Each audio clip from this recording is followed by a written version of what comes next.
Olá, sejam bem-vindos ao Saber Direito Debate. O nosso convidado de hoje é o professor Jamil Hassan. Ao longo da semana, ele ministrou no Saber Direito Aula o curso sobre Direito Civil. As aulas abordaram negócio jurídico, vício de consentimento e vício social, ato ilícito e bens.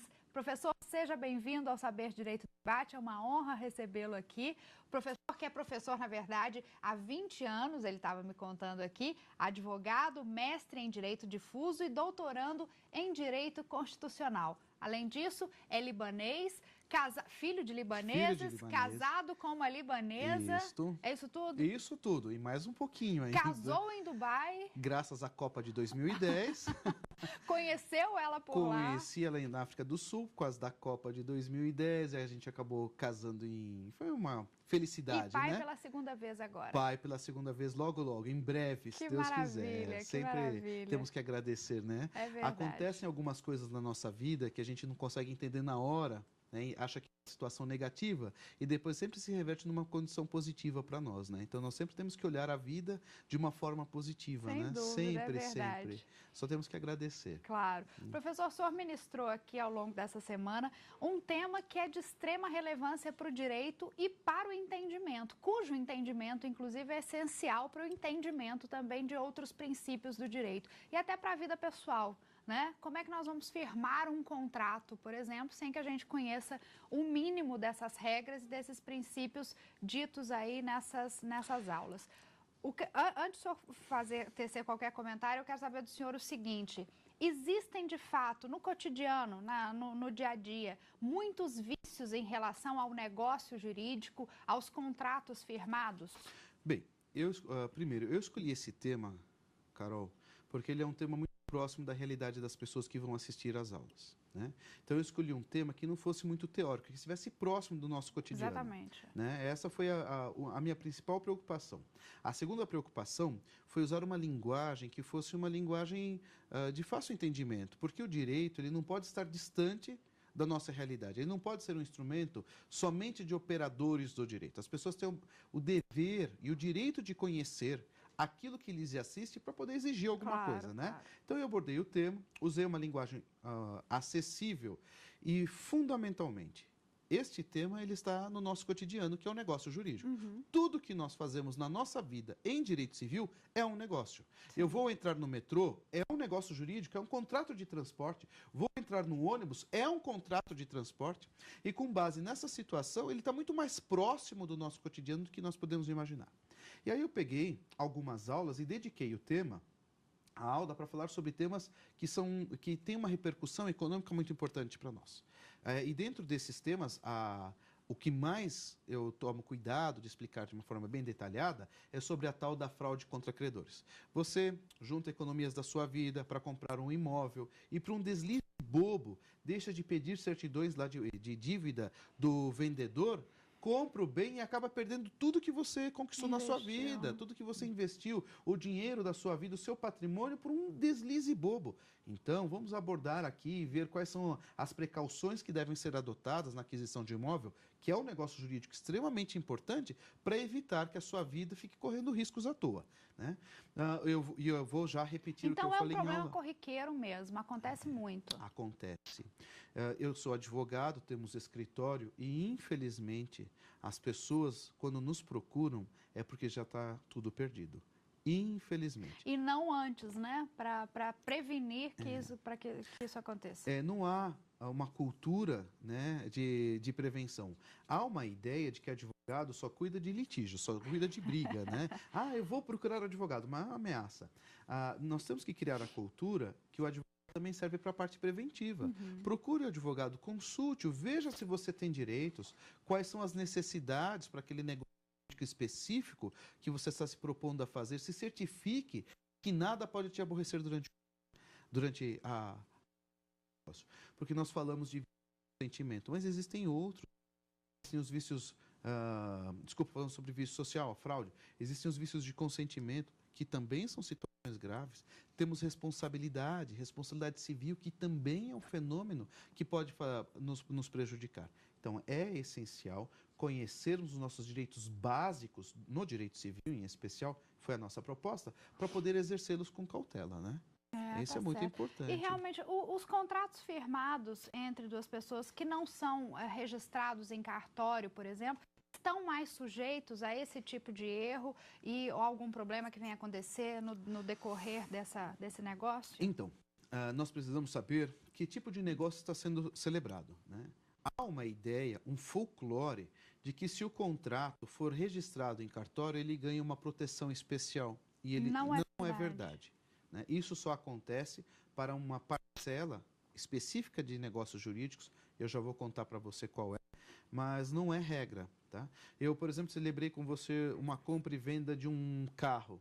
Não importa se esse contrato será registrado em cartório ou não, ele vai produzir os mesmos efeitos. Quando eu faço lá o registro em cartório, eu estou apenas transformando aquela informação em uma informação pública, de acesso a todos.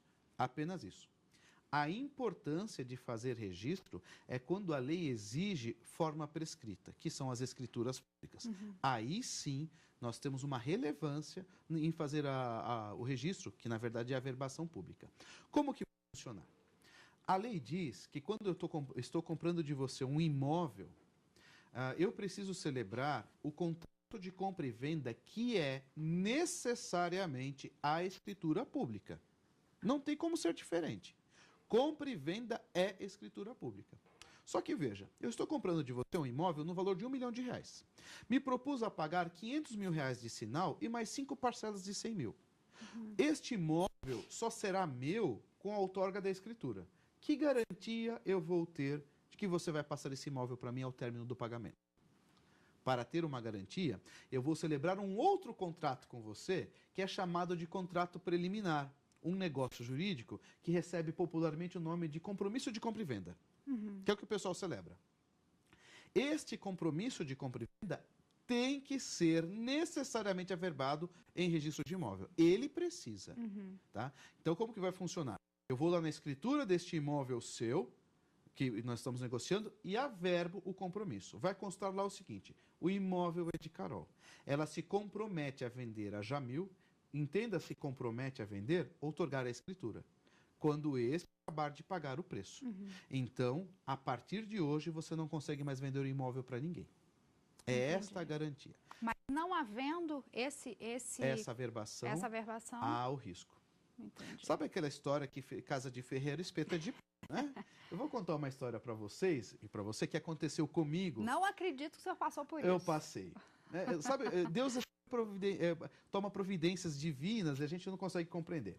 Comprei um imóvel, na época eu e o meu irmão, um apartamento grande e tal, na sexta-feira. No sábado estávamos conversando em casa e o meu irmão falou para mim o seguinte: eu acho que o fogão não cabe no espaço físico da cozinha. Eu falei: seja por isso, vamos lá medi-lo. Quando eu cheguei lá, eu encontrei o ex-proprietário vendendo o apartamento para outra pessoa. Não acredito. Se não fosse a história do fogão, eu nunca ia descobrir. Bom, chegamos lá, né? Onde está a chave? Perguntei para o porteiro. Falei: o proprietário está aí em cima. E eu comentei com o meu irmão: acho que ele não sabe que foi vendido, também não vamos contar, deixa para lá, vamos esperar o proprietário descer.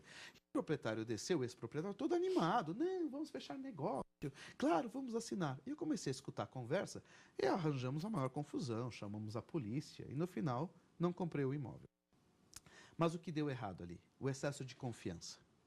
Né? Nós ensinamos, mas não praticamos, infelizmente. Eu confiei demais no vendedor. O que eu deveria fazer como cautela? Adquirir o imóvel através de um compromisso, ir lá e averbá-lo. Assim, se você tentar vender esse imóvel de novo, a pessoa, o terceiro, não vai conseguir porque está averbado no meu nome. Está dizendo: olha, é de Carol, mas ela prometeu para Jamil. O compromisso de compra e venda, essencialmente, precisa de averbação. Os demais não precisam. E isso precisa ficar muito claro para as pessoas, fazer parte do dia a dia das pessoas, porque é uma coisa, uma situação rotineira, né, que acontece e muito. Não é isso? Acontece. Pessoas procuram a gente lá no escritório dizendo: eu comprei uma casa, mas tem 3 donos. O ex-proprietário vendeu para 4, para 5. Isso acontece, a gente sabe que Mas por que foi possível? Porque o primeiro compromissário lá atrás cometeu um deslize básico, ele deixou de averbar. Se tivesse averbado na escritura a promessa de venda, qualquer outra pessoa que fosse abordada para fazer a compra já saberia que não deveria comprar. Porque já sabe que você, Carol, prometeu para mim, não pode prometer para outra pessoa. tem que cair no conhecimento da população de modo geral. Professor, o papo está ótimo, eu volto daqui a pouquinho com o senhor e você também não saia daí, daqui a pouquinho tem mais Saber Direito Debate.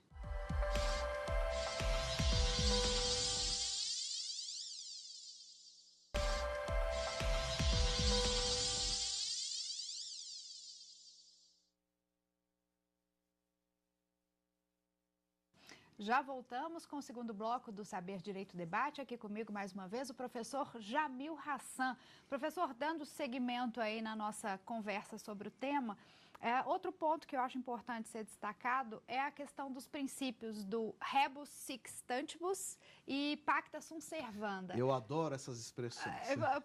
Popularizando, então, ou na verdade, traduzindo, pacta sunt servanda é o que foi pactuado deve ser cumprido. Em que casos, então, se aplica este outro princípio do rebus sic stantibus? Vamos lá. Eu gosto de explicar a origem do direito. E os romanos, que são os pais do direito civil brasileiro, eles eram ávidos trapaceiros no comércio, no negócio, né? E tanto é que ensejou essas situações.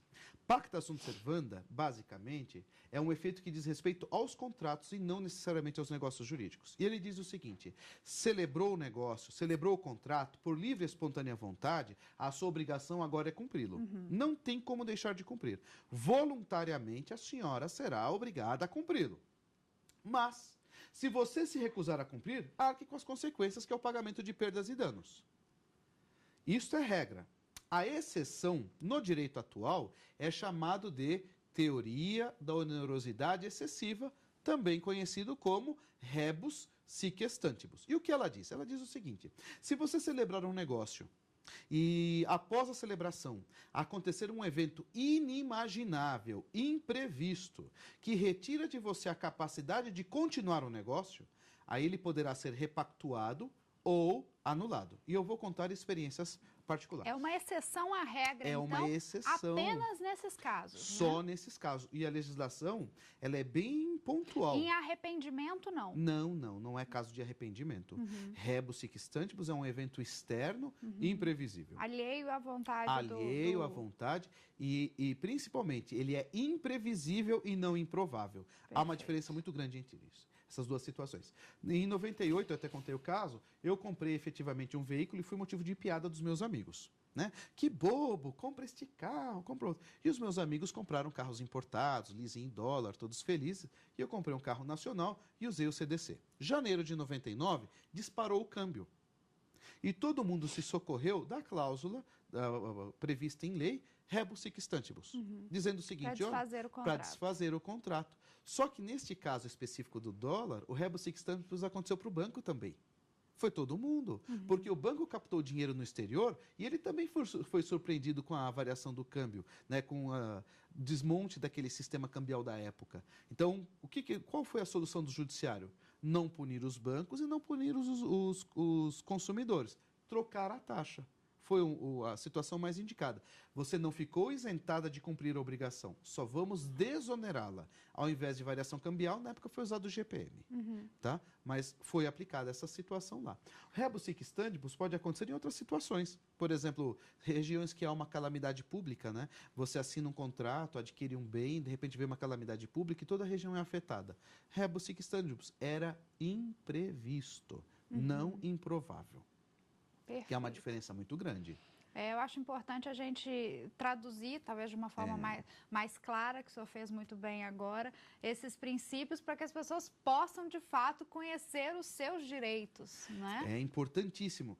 O que eu percebo é que as pessoas não conhecem bem, né, o exercício do... Porque o fato é conhecer, o fato é exercitar. São situações diferentes. Existem, hoje em dia, né, nós estamos numa sociedade de comunicação, uma sociedade de informação, existem vários meios para você se informar. Tal. Então, antes de tomar uma decisão mais complexa, que possa afetar sua vida de forma negativa, pesquise, procure um profissional, se informe, porque realmente os detalhes da sua vida, os detalhes do seu negócio podem fazer toda a diferença. Sem dúvida. E fazem a diferença. É verdade.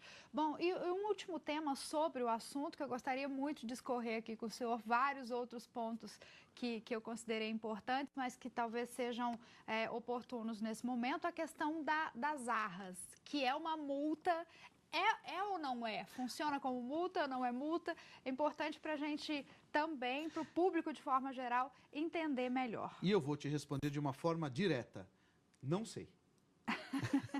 Vamos lá. É multa ou não é multa? Não sei. Vamos resolver esse problema. Ele é e não é multa, depende do que estiver acontecendo. Em que caso, pontualmente, ele é aplicado? Vamos lá. Estou comprando de você um carro. Só que a colega Carol disse que o carro é lindo, é carro de primeira, nunca viu segunda, terceira ou ré, né? Um carro maravilhoso. E ela falou, olha, para garantir que o negócio seja seu, eu quero 5 mil reais de sinal. E eu te dei sinal de 5 mil reais. Até que você traga o carro e me mostre ele. Paguei esses 5 mil. Quando você trouxe o carro, não era aquilo que eu queria.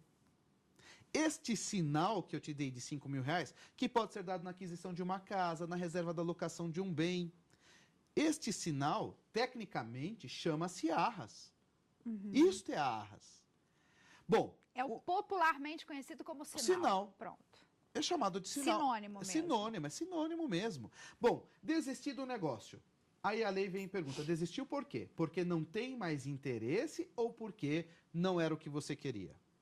Desisti porque não era o que eu queria. Diz a lei, você é obrigado a me devolver o dinheiro. Ficamos por isso mesmo. Versão 2. Desisti porque não quero mais o carro. Ah, não estou mais afim. Ah, é? Multa. Se você desistiu do negócio voluntariamente, vira multa. E olha como a legislação trata do assunto. Se você que recebeu os 5 mil não quer mais vender o carro, tem que devolver o dobro. Você vai me devolver 10 mil reais. Mas veja como funciona. Não é que a multa para você pesa mais. Você vai devolver os 5 mil que eu já te dei, mais 5 mil. Na prática, devolver o dobro. Entendi. Se eu que paguei os 5 mil desisti da compra porque, não vou mais comprar carro, quero investir meu dinheiro em outra coisa. Eu vou perder o que paguei. E aí eu perco 5 mil reais para você. Nesta situação, quando há desistência do negócio, o sinal que foi pago passa a ser chamado de arras penitencial. Vai funcionar como multa. E o que é mais interessante, não precisa estar escrito que o arras será transformado em multa. É previsão legal, é assim que vai se comportar. Perfeito. Há uma falsa ideia de que esta multa para você é mais pesada do que para mim, e é mentira. Você recebeu 5 mil, vai ter que me devolver 10. Os 5 que já eram meus, não é justo você ficar com eles, mais 5 mil reais. Aí virou multa. Perfeito, entendi. Por isso que eu disse que não sei se é multa ou não. Comprou ou não comprou o carro? Independente do caráter das arras, se é multa ou não, a finalidade é essa e a prática mesmo, legal, funciona dessa maneira. E é comum, isso permeia o nosso cotidiano. Quem já não deu um sinal? Eu fui comprar um carro, dei um sinal, fui alugar uma casa, dei um sinal. Isso é o nosso cotidiano e se comporta desta maneira. Bom, para a gente, ou na verdade eu vou deixar para o terceiro bloco, porque nosso tempo aqui já se esgotou. A gente fala de um livro que ele trouxe como sugestão e eu encerro com a minha pergunta então. Combinado? Perfeito. Até já, não sai daí.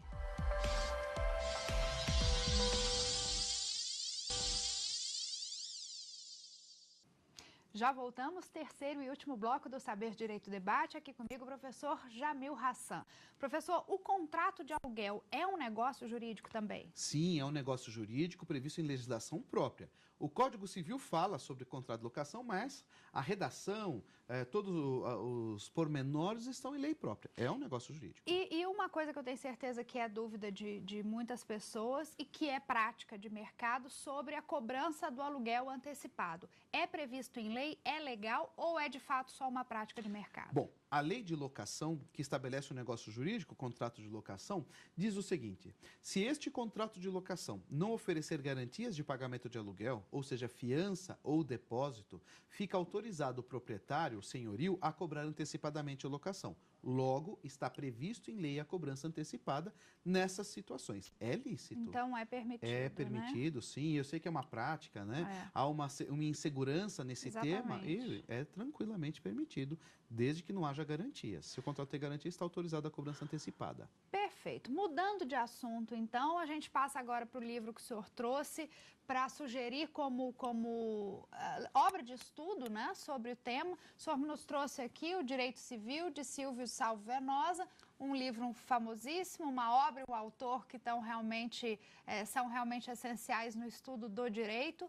E o senhor nos trouxe ele, além disso, por alguma particularidade também? Sim, é meu livro de cabeceira. Não desmerecendo os demais autores, este autor em especial traz uma redação muito próxima da nossa realidade. Então é um livro didático, bem... Pessoas não estudiosas do direito, pessoas leigas, com esse livro realmente vão ter acesso a informações do nosso cotidiano. É um livro de direito feito para operadores e não operadores do direito.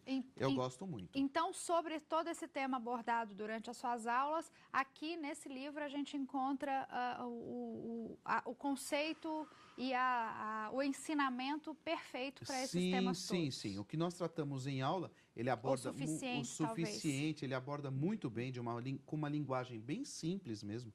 Como eu disse, é meu livro de cabeceira em direito civil. Como eu sou curioso na área do direito, então eu tenho vários livros prediletos em várias disciplinas, né? Em direito administrativo, constitucional, em civil ele é meu escolhido, né? Em processo civil nós temos outros e por aí afora. Tá ótimo. E saindo um pouco da linha do direito civil, o senhor não trouxe aqui, mas eu gostaria muito que o senhor nos dissesse, o senhor é autor de várias obras em matérias diferentes. Como é que o senhor vai lá, vem cá, volta para cá? Como é que funciona todo esse estudo, esse conhecimento em áreas diferentes? Assim? Olha, como eu disse, eu sou um curioso do direito. Inseguro, né? Então a gente acaba estudando várias coisas. Eu gosto de ter uma formação bem eclética, né? Sobre a área de direito. Que é interessante quando você está dando, por exemplo, aula de direito civil, você pegar gancho de direito administrativo, constitucional e inserindo, né? Para enriquecer o tema. Então é essencial que a gente conheça. Por causa disso, quando eu fiz o mestrado, eu tive a oportunidade de migrar.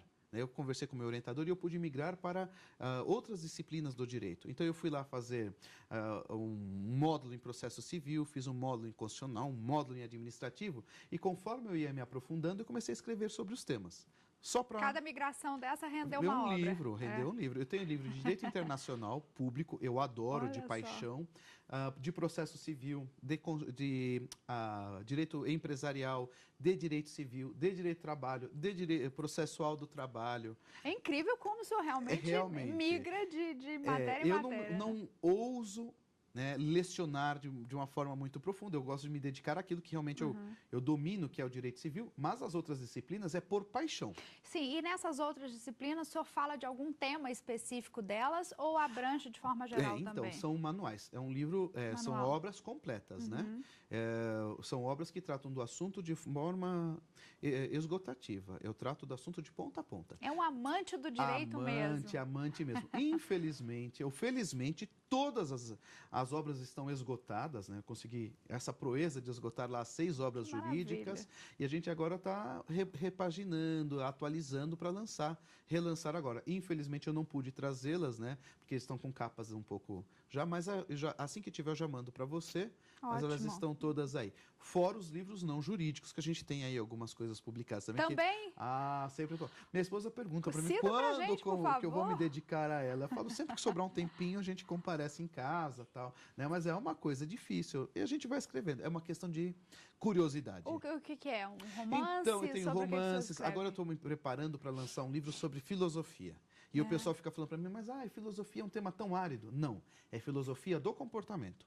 Nosso cotidiano, como influenciar pessoas, como se deixar influenciar, quais são os sinais de influência. Sabe aquela história de como observar as pessoas, entender os problemas dela, tornando o seu ambiente mais favorável ou desfavorável, depende da sua intenção, né? Claro. Que a gente sempre pega esses livros e imagina que eles dão dicas para ajudar a melhorar o ambiente. E de repente eu queria escrever alguma coisa sobre como prejudicar o seu ambiente. Por que não? De repente pode ser favorável a você, eu não sei. E eu estou errado, o senhor se diverte com isso? Muito. Eu faço isso por prazer, por paixão. Eu me divirto muito com esses temas, muito mesmo. Infelizmente, o nosso tempo se esgotou, mas eu gostaria de dizer o seguinte, além de tudo isso, advogado, professor, escritor do direito e escritor de outras obras, como ele acabou de mencionar, ele também é voluntário. Isso é muito bonito, eu gostaria de ressaltar e te parabenizar muito obrigado. por essas atitudes, por essa... É uma coisa que nos engrandece como ser humano. E o senhor tenha certeza aqui que o senhor é um ser humano de extrema grandeza. Eu agradeço. Pela sua história de vida e por essa prática. Eu agradeço. E uma coisa que eu sempre vou dizer, o que nós temos de melhor, nós temos que compartilhar. É um egoísmo. Voluntário em Hospital do Câncer, Não, é eu isso? sou voluntário em São Paulo, propondo ações para pessoas que necessitam de atendimento médico. Ah, tá. Independente Independe do hospital. Eu faço isso com uma vocação. Parabéns e Muito continue. obrigado. Eu tenho certeza que as pessoas que já passaram pelas suas mãos, de certa maneira, ou pelas suas palavras, né, que simplesmente assim saíram felizes. Eu tenho certeza disso. Eu agradeço essa oportunidade aqui, pessoal. Muito obrigada, Obrigado professora. a você. Obrigada a você de casa também que nos acompanhou. E não se esqueça, qualquer dúvida, mande um e-mail para nós, saberdireito@stf.jus.br. Você também pode estudar pela internet. É só acessar o www.tvjustiça.jus.br. Te vejo de novo semana que vem. Tchau. Tem dúvida sobre o assunto? Mande um e-mail para nós, saberdireito@stf.jus.br. E você também pode estudar pela internet. É só acessar o site www.tvjustiça.jus.br.